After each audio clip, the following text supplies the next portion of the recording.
So you've got this great following. You just were in the Wall Street Journal. And I know you and I were texting back and forth. And you're like, "Oh, this is I knew you were excited about it, and you should be." And I read the article, and it was great. How did that evolve, and what have been your thoughts since it came out? Regret is the first word that comes to Okay, mind. Deep regret is what comes to really? mind. Yeah. Is that because you felt like they didn't portray what you told them well enough, or do you feel I like it was gotcha journalism? I don't really know what happened, and I don't Okay, want to yeah, accuse anyone of anything. So I was basically contacted by a reporter, and he was lovely. I really like him, and he basically said, "Hey, we're doing some stories about the financial impact of divorce. Would you want to participate?" So of course I'm like, "I'm an open book. sure, Eric, I'll tell you anything." Which, careful with that stuff. It was yeah. a very learning for me. So I met Maybe with just not jump into the yes. Maybe. Let me know him. more. I don't know. But it's funny because I did ask him, like, tell me, and it was basically a series called, they were calling it Divorce Week. I'm like Shark Week, like a Divorce Week. Yeah. And they were going to interview a number of people with looking at divorce, all tied into finances because Uh it's huh. Wall Street Journal, but like different topics. And one, it's funny. And I think by speaking to the people, they were figuring out kind of like what their themes were. So we talked for maybe a good hour, I want to say, just about like nothing around like, why'd you get divorced? Like, and I would never do anything to negatively represent my ex because he's a dear friend. But it was more about what was it like going from you're in this, and this is, transparency, and this may land in a tone deaf way, but I had a big, gorgeous house, in a gorgeous neighborhood on a beautiful street, and it was a brick colonial 5-bedroom with the white pillars, and it was beautiful.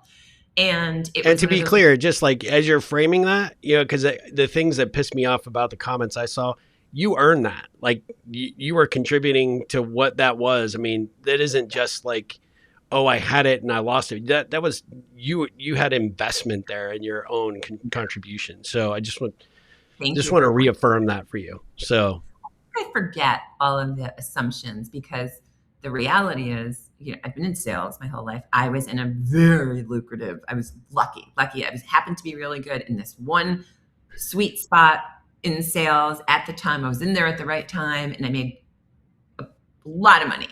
And we were, my ex did well too, but it sure. was primarily that job that like paid for most of our wedding, like our big gorgeous Manhattan wedding, and the down payment. It was easy because very grateful for that. And then we both contributed equally for the 20 years that we lived there, where our incomes were, pretty much similar. And so, yeah, we had this house probably way sooner than anyone would have expected at that age. That we worked really hard. I went into Manhattan every day. It's just so. Going from that, when you sell that and then now you're renting and you're in a much smaller space and you don't own anymore, and we're old school. So we think like you own a home and that's what you need to have, and renting is bad. And it's very much like ingrained in our minds.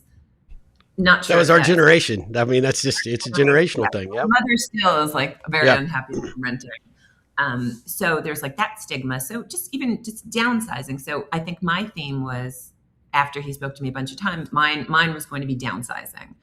And I told this story off the cuff. I was like, yeah, my 55th birthday, I had 10 of my friends over and everyone's like crowded around my kitchen island. And I remember this moment where I look over and 4 of my friends are like standing against the sink, and I like did not have place for them to sit. Like I have 5 stools. Like there is no seating unless we all go into the expansive living room, which is, it's all one room.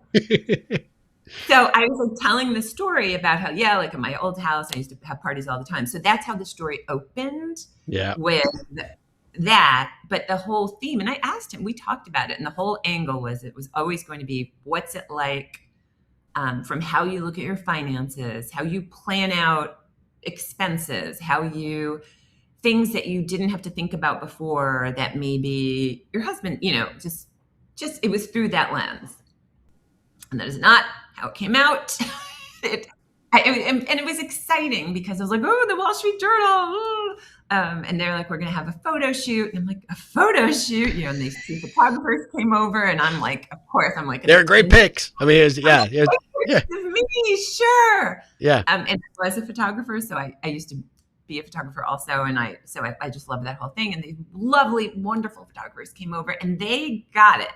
Like it was a woman, and she was like, she was like, this is going to be aspirational. Like you could still have a beautiful place, and like that was her plan. That was my plan. I think the editors were like, we've got some gold here. Like we've got this chick over here who's like willing to say anything. She's talking about her tiny kitchen island. They asked me about my income. I did not expect that to be like in the first paragraph of the article. The internet hated me. I like it. First of all, it showed up on Facebook. I did not know the Journal, of course, they have a Facebook presence. So they've run it probably 3 times now. Like this came out a while ago. They put it up last week again. So the other stories probably had like, I don't know, 20 comments, 50. Mine had like 1,400 comments on one. They pushed it out again. It had another and it was, people said it was tone deaf, that, the Wall Street Journal is very out of touch. It very much became about, I think, like income inequality. And I was kind of like the face of that. And I do believe that they knew what they were doing. And I don't blame the reporter or the photographer by any means, but they knew what they were doing. They knew the headline. They knew putting that in the beginning, my face, that headline about downsizing, and it worked. Yeah. Well, I knew you were excited for it, and I felt bad that was the kind of response and reaction you got. But, you could see that they definitely took some liberties, obviously, in the interview, and sensationalized because, sadly, that's the problem with media today, right? Is at the end of the day, it's about clicks. It's about views. It's not about the quality of the content. It's not about, even truth selling any longer. It's just, what are we going to do to get get more eyeballs on this thing? And the way that they framed it, I think they did a huge disservice, not only to you, but also to their credibility. Cause I think that was just a really shitty thing to do. And then to have you have to deal with all the hate that you got from the comments, knowing you, through the limited lens that I do, I know that was not, at all. Like I knew it was like a complete miss on that article, that they just missed, meeting you as a person, understanding what you had gone through. I mean, the time that you and I first talked in November of 24, you were the most thoughtful, very inspirational, trying to figure out, how you can contribute and add value to people. And that's what I've seen ever since then. It's what I saw prior to that, which is what attracted me to even reach out to you. But at the end of the day, they missed all of that in an attempt, I think, to really get more views on it, which I think is just a huge, it's a huge disservice. So I feel bad for you that you had to deal with it, and it just sucks. So it sucked. And my brother, he said it's something called engagement by enragement. Yep. And that's a great term. Yeah. I believe that's what it was. Like, even you hear like rage bait and stuff. And I think they didn't report anything that I didn't say. Sure. I said those things. I probably said to the reporter, like, my friends couldn't sit down. It sucked. Yeah. It did suck. Like, who wants to have people in their home, whether it's you're being a good host. And I wasn't like, I miss my dining room table. It wasn't like that, but the way it was portrayed. So a lot of the comments were like, let's start a GoFundMe for her dining room table. And there are some funny ones, like one, 2 people had the same funny. It was, maybe she should put less avocado on her toast. I was like, that's funny. And then one person was like, oh, I'm so sad. I can't have my buttery lobster anymore. So I'm going to have this delicious steak. Like it was, so some of that was funny, but it was tone deaf. And the concept was how your life changes going from 2 income, bigger space to smaller space. But instead the focus became my income, my rent. It is almost $5,000, and it's not. I don't live in like a fancy schmancy. It's what it costs to live in New York, and it's Yeah. unfortunately, and it's ridiculous. And did I ever think that? Never in a million years. So Yep. it's that's not my fault. And so people are like, well, why does she live there? I'm like, this is where there's where my parents live. This is where Yeah. my people live. Yeah. And also, like you said, I earned it, but it didn't. And some of the, a lot of comments are, of course, claiming that like I took my ex's money, which is far from the truth. And one comment was really awful, where one guy said, and it's Facebook, so it's connected to your actual, like, it's wild to me how people were just free with their words. So one guy said something like, are we supposed to feel sorry for her? Her ex, really dodged a bullet. And then the next person wrote, and she deserves one.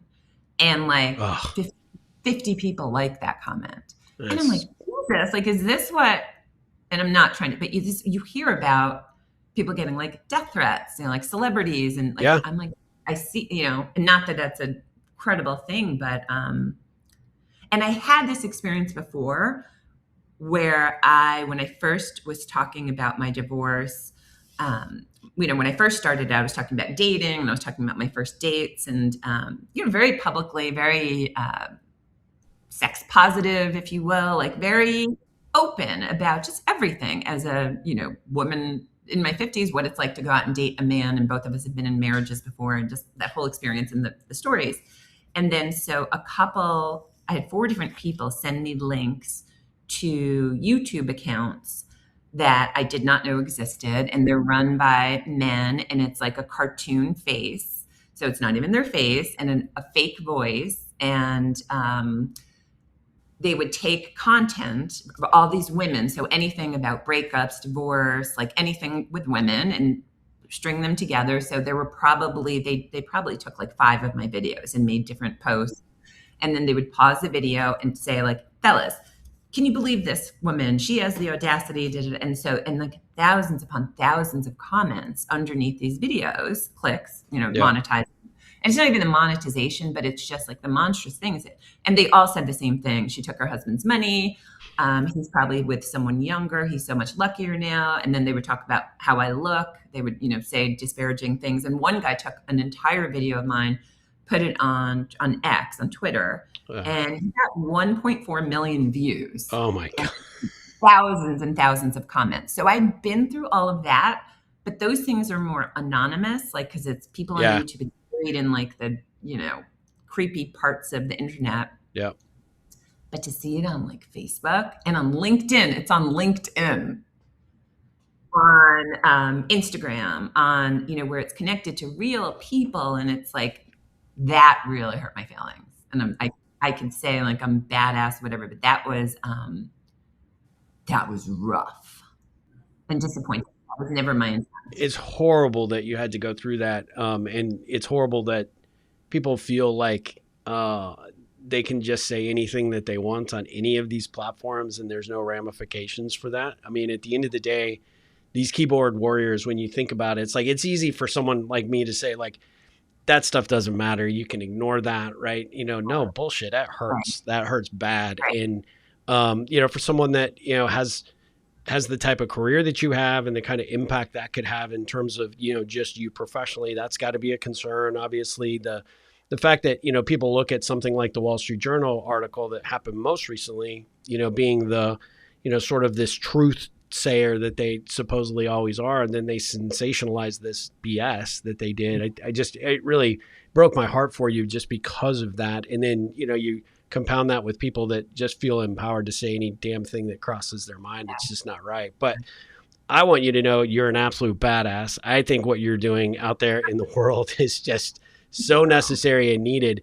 And honestly, the more hate you get, the more that it means that you're making a difference. It's one thing for an article to be positioned the way that they did it.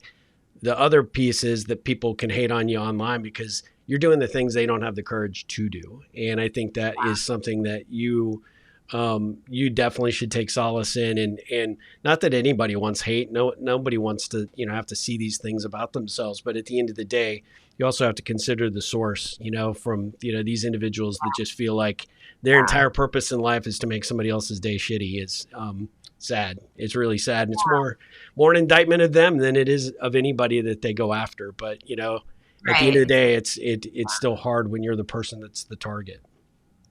It is. And it's funny because I was going to ask the reporter at one point, like, oh, are you going to put like my TikTok handle in there? And I was thinking like, something told me just leave it out there. And I'm so glad that I didn't, Yeah. because it brought all of those people into my TikTok community. And that's like a sacred space to me where, yes, I will occasionally I'll get the men that will come in. It's because it's mostly men that'll come in and hate.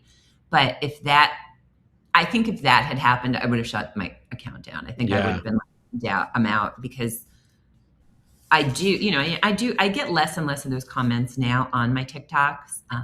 I did kind of like a year and a half ago, I used to get a lot of hate from guys. And I kept thinking like, this is not for you. Like, why are you here? Like, go look at, I don't know, guns or whatever you do. Like, get out of here. Like, leave me alone. Yeah. This is women. Go away. Yeah. So I do get some of those now, but I'm so glad it didn't come over, because that would have been hard for me. Yeah. And now what I'm doing, I do get, intermittent. I will get, like I got one the other day where I posted that I was at my boyfriend's son's his college graduation. Mm-hmm.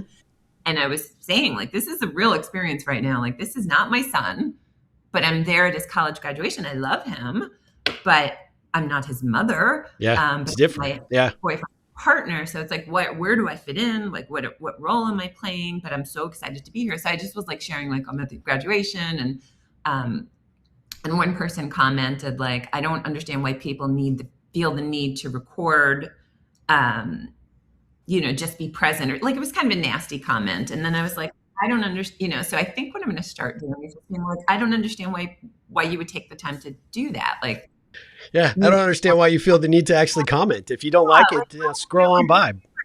And or just being like really honest, like, you probably, and there was another guy who wrote like blah, blah, blah or something. So I just wrote back like, I'm not sure if you know, but that's really mean to do. Like, that was my feeling. That your intent, almost just like put them on the spot. Like, what are you doing? And if it stops like 5 people from doing it, then maybe that's my public service. Like, stop trolling people. Yeah. I mean, get a life. I mean, honestly. Be a good person. Be kind. Like, why are you putting this mean energy out? Yeah, it kind of reminds me. I'm like a big. You're a kid of the '70s, so you remember MASH, right? Alan Alda's like a big. I still love that guy. He has a podcast called Clear and Vivid, and one of his first interviews was Sarah Silverman, the comedian. Yeah, and she was talking about online hate and one of the challenges that she experiences dealing with that. And she gets a lot of, because she's Jewish, she gets a lot of that type of hate. She gets a lot of, you're not funny, and you're, comments about her looks or whatnot. But this one guy had just been consistently harassing. And so one day she figured out how to get a hold of the guy. And she said, look, you're entitled to your opinion. And in fact, I'm never going to like block you. I'm not going to not, let your comments come through. And I'm not even going to hide these things. But it really says more about you, and it really concerns me that there's just something off. And the guy responded to her back like, yeah, actually, he had some challenges, disabilities. He'd really, been hurt by, his dating life or whatever. I'm kind of paraphrasing because it's been a few years since I listened to it. But she actually ended up connecting with him and actually having a conversation and realizing this guy is mad at the world. Wow. Mainly because he has nobody, right? And it was really kind of a really interesting juxtaposition about the fact that she's like, fuck this. I'm just going forward, and I'm going to like figure out what's going on here. And if this guy's still going to hate me, the guy ended up being so unbelievably blown away that she showed such empathy and kindness towards him. Certainly not suggesting you do that. But at the end of the day, it did remind me that sometimes people, if they were to, as I tell people when I do trainings and whatnot, it's like, if if you're going through your grandma lens, if grandma was looking at what you're doing, what you're saying, and how you're doing it, would she be proud of you? And 9 times out of 10, we'd all be like, oh shit, I'm not sure. But in that instance, she sort of used a similar situation with him, and it completely turned him around. And she was like, if you're struggling, I'll help you financially. I'll be here to talk to you. Right. Whatever you need to get out. And it ended up being a thing. And I remember Alan Alda just like, how do you like have the courage to do that? And she's like, if not me, why, who? Right. Cause this guy clearly, vacillated on her, right? And sort of obsessed over her content. So maybe that was the only one that he did, right? And so she was like, so why not take a chance? And she was like, I wasn't going to meet the guy in person. I wasn't putting myself in harm's way necessarily, but to show heart and empathy is not it's still something that people sometimes need. And sometimes the people that are doing the worst are the ones that are crying the most for attention. Yeah. So it's kind of interesting. I'll try and find that and I'll send that to you via email. But it was an interesting episode, but it kind of stuck to me. It's like that is certainly a way to go against the haters. The kind that you get obviously is I just feel bad that people feel so entitled that they can do that. But you are, even though I said it doesn't make a difference that I say this, but at the end of the day, what you're doing is really necessary and needed out there. And you're doing purposeful work and you show up as the authentic version of yourself, don't ever change. Don't do anything because of criticism or because some, dipshit editor kind of repurposed an article, because that would be a travesty and you'd be costing everybody else the ability to see your greatness. Thank you so much for saying. I love that story. Hey Ripplers, before we jump back in, I want to take a quick moment to share 2 ways you can go even deeper with us. First, if you're enjoying this podcast, you'll love our paid subscription offers on both Substack and Patreon. That is where you'll get exclusive content, behind the scenes insights, and extra resources about connections and relationships that you won't read anywhere else, plus a few little other ditties. It's a great way to support the show and stay connected between episodes. And let's be honest, if you're craving something even more immersive, and who isn't, check out our Connect and Grow Ripple coaching program. Man, this is a full year of coaching, content, and community designed to help you become a more engaged connector and leader in both life and business. I love this program. I think you will too.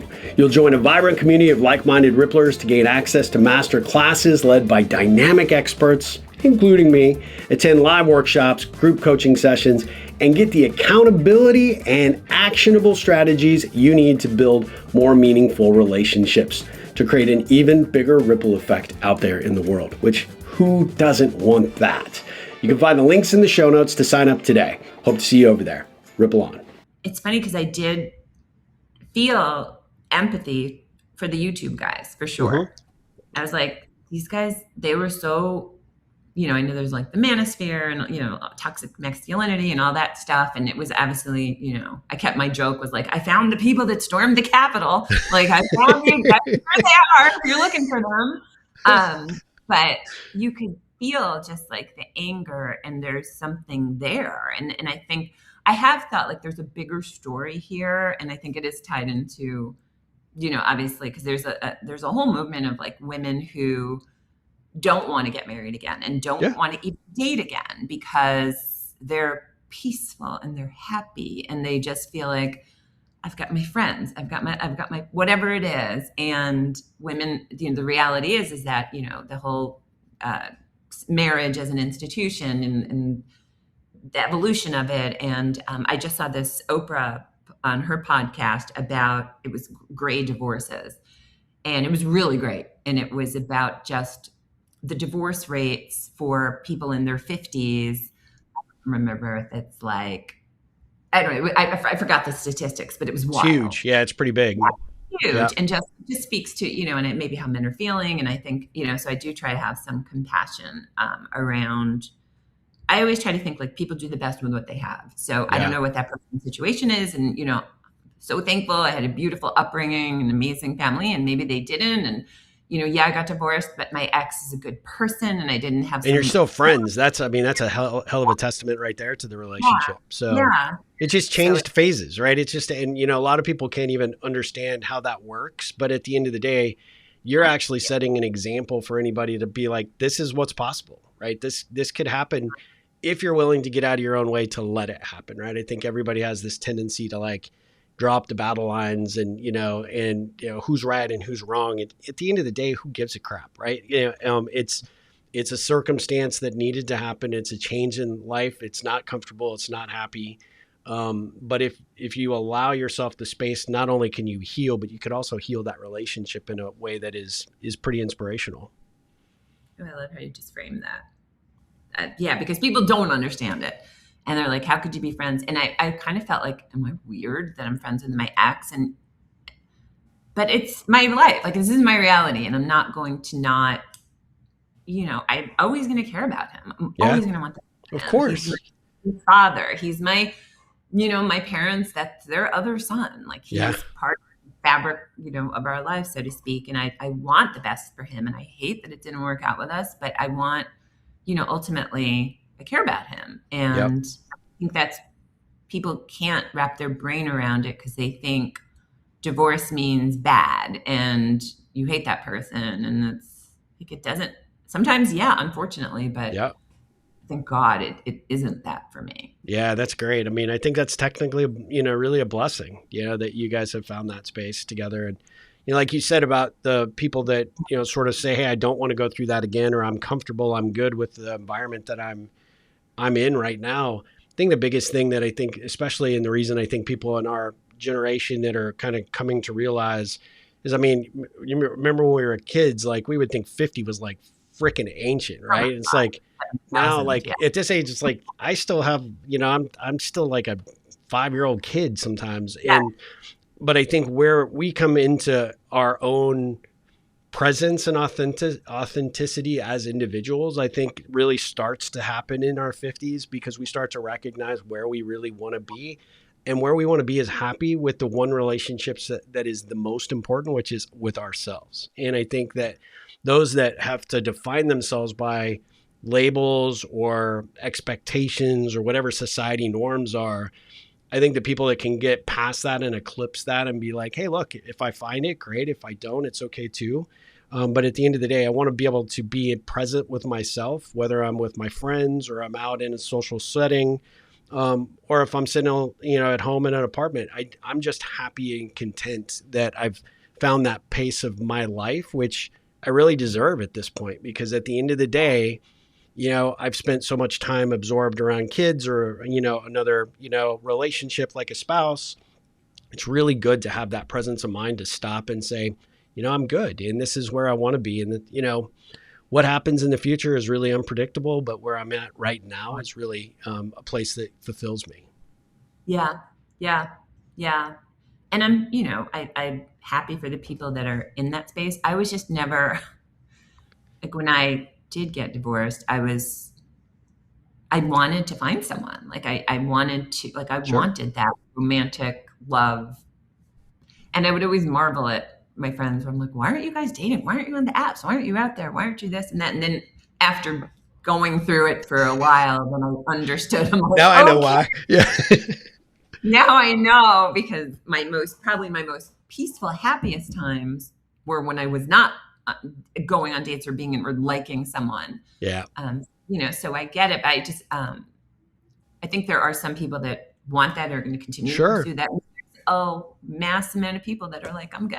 Yeah. If it happens, it happens. Good. Yeah. But the ones that do go back into it, now you have a different set of expectations and a different reference point. You also know, hopefully with the confidence, that I know what I'll accept and what I won't. And that's a position of power as well. And that's a maturity level that I think you only recognize when you have gotten comfortable in your own skin and stop defining yourself based on the eyes of someone else. And I think that's important. So you definitely do that. And I think the relationship you're in now, I think is great to be able to reconnect with somebody from, those early days of kind of that young adult life and be able to turn that into something significant today. I mean, hats off to you. I think that's awesome. Yeah, I feel really lucky.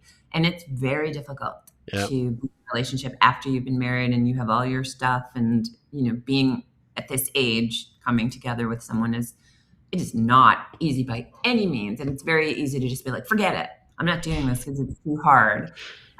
But when you do find someone, I'm very lucky that he's worth going through that stuff with, and hopefully feels the same with me. So I do feel thankful, but I do also think, like, what if this doesn't work? What do I do? And I'm like, I don't know if I have the capacity to do it again. I think I'm like, yeah, I'd be good. I had another great relationship, and I'm content now. I'm tapping out. I'm out. Yeah. Now let's go out on a high. Like, all right, nay. Well, I think the best advice I could give you would be like,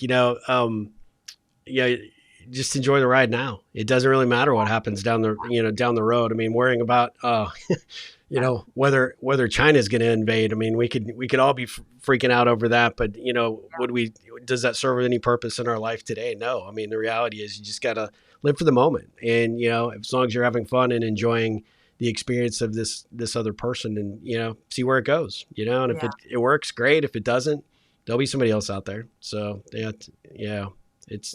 don't worry about tomorrow too much. No, that's a good point. And just really staying present and conscious of, yes, thank you. That's good advice. Well, listen, I could talk to you all day. I just have enjoyed this so much. But I want to be respectful of your time and return some of your weekend to you because, I know you work hard during the week. If you're okay with this, just as a way of wrap up, what I normally like to do is I ask these what I call ripple connection questions. They're just a little bit, they're fun questions to ask. There's no gotcha questions, but they're fun to answer because they give you a little bit more insight as to who the guest is, if you're okay with it. Again, no gotchas whatsoever, but I've got to ask you, what do you consider your superpower? I think making people feel comfortable, making a person feel comfortable immediately, and kind of developing a connection with someone, a stranger or whomever, very quickly. I love that. Yeah, I can see that for sure. When you consider the experience and the journey you've been going through over the last, let's say, 5 or 6 years, what have you learned about yourself in the process? I mean, I would say we talked a little, I think at the beginning about resilience. So I think I am absolutely very resilient. I think I have a core belief inside that everything's going to be okay. And as much as I can reconnect to that feeling, I think that's what gets me through. So I don't know if that's like faith or just a belief. And that like, I often tell myself, like, everything's going to be okay. It actually already is. Like it already is. And as long as I can keep coming back to that and reconnecting to that, and sometimes I might freak out and panic and I struggle, with anxiety and other things, but it's when I come back to that core belief, that's always what gets me through. Cool. That's a good question. That's a good answer to that question for sure. Where do you find your motivation and where do you find your inspiration? My motivation probably comes from just how I was raised, and being kind of told, to take advantage of, like the things that you're good at, whether, like you're smart, you should be out, pushing yourself because you have these gifts or whatever it is. And so I think the motivation was probably instilled by my dad, by constantly, you don't get a B, you get an A, you get an A+. Like that's not okay. So I think that constantly like it's always in my mind, like dad's gonna be mad. My inspiration, probably just other people. Like when I hear other stories or I get inspired by people. I have a genuine curiosity about people. So it could be something just as small as like a friend of a friend that I meet at a party or a child that I meet, or it's probably from people. That's where I get my energy. I'm like an energy vampire. That's I love that one. You mentioned your friends that are kind of your ride or dies. What does it take to be a great ride or die friend in your opinion? I think probably staying connected to the person, making sure that they know that you love them. And I'm not always the best about like calling people. I probably have like 5 friends that are mad at me now. But I'm just like, I can't. I don't know how people do this. But I think taking the time and the effort to let someone know that you matter to me, you're important to me. And especially when someone's going through it.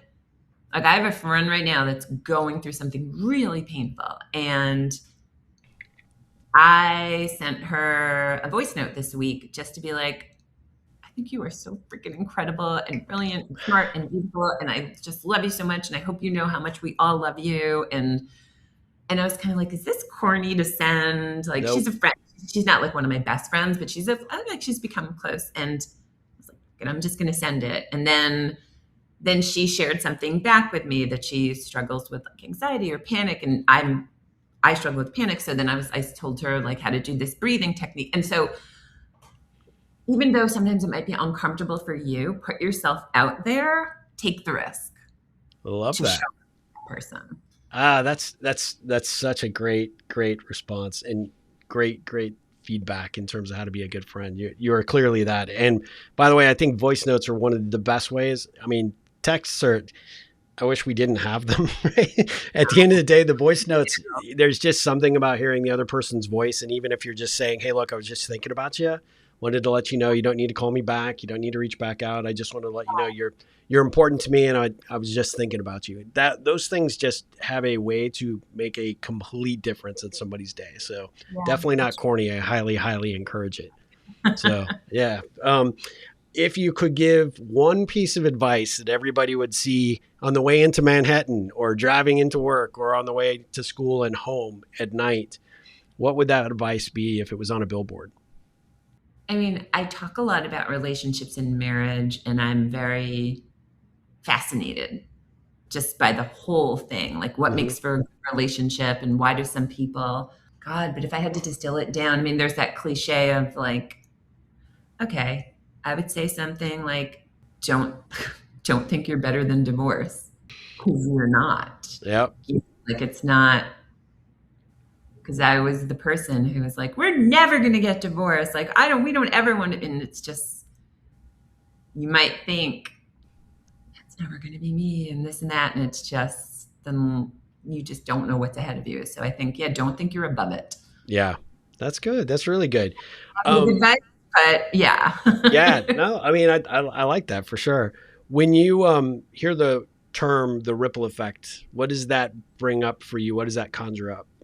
No, I think it's interesting because when you said before about someone being a rippler, and I think about it's the cause and effect, or it's the, for me, it's got divorced, moved into this apartment building, met all these women who I didn't know before who are now like my close friends. And then the effect I've had on them and the like all of the little spider webs in a way that come from certain choices. And I think about, then it's my TikTok, then it's this, then it's, maybe it's something I said that some person heard and then realized I'm going to do better with my wife, or I need to not be afraid, so I think it's the, right. Like it's a stone in a lake and the impact it has on everything else. That's a great answer. What positive ripple can I be looking to create for you? I guess if there's folks that are listening who want to follow my account on TikTok, probably just that, I think, or, and I think even just ideas for, because sometimes I don't know where to go with it, or, I kind of say like, why am I doing this? Why am I subjecting myself to this torture? I'm not making any money from it. Like, what am I doing? But I think you've helped me through this conversation, give me some clarity about why. So if you think about ways to reinforce for me why I'm doing it is helpful. All right. Well, anytime you need that, I'm only a phone call or an email away, or a text. So I will step up to the plate anytime you need it. But you are doing something that is necessary and needed. And you are, without question, a rippler. You're creating positive ripples just with the content you're creating out there. So keep doing it. The world needs more of what you're bringing to the table. So don't ever forget that. Thank you so much. Thank you. Of course. Well, and just because you mentioned it, how would you like people to follow you? Just on the TikTok, tell them what your handle is again. So it's a ridiculous name, but that just it's an awesome name. It's an awesome name. It's so my name's Ileana. So it's Illy, my nickname ILLY. So it's Illy in the streets is my handle, and that's basically because when I got divorced, I was like, I'm going to be in the streets. And stupid as it is, or funny, or whatever it is. So it's Illy in the Streets. So, and I It's talk about, it's life in your awesome. 50s, dating in your 50s, being in a relationship, going through a divorce, like all of the 9,000 ripple effects, literally, of ending a marriage and all the things that come after that, or could, Yeah. for me at least. I can only speak to my experience. Well, it's definitely worth following, guys. I want to make sure that you guys get that, so we'll make sure to put that in the show notes. But Illy in the Streets, yeah, I'm so grateful that you agreed to be on here. But no, it's, in all seriousness, Ileana, this was my honor. I'm so grateful that we stayed at it and finally found a date that we could actually both be in the same place where we could actually record. And I'm just really, really in awe of everything you're doing, and grateful that we've been able to connect and hopefully become friends. Certainly I'm a big fan of what you're doing. And if I can be of service to you in any way, shape, or form, don't hesitate to reach out to me. But thank you for being here. Thank you. It was my pleasure. All right, guys, we'll be back with another episode of the Ripple Effect podcast very soon. But until then, Ileana, ripple on.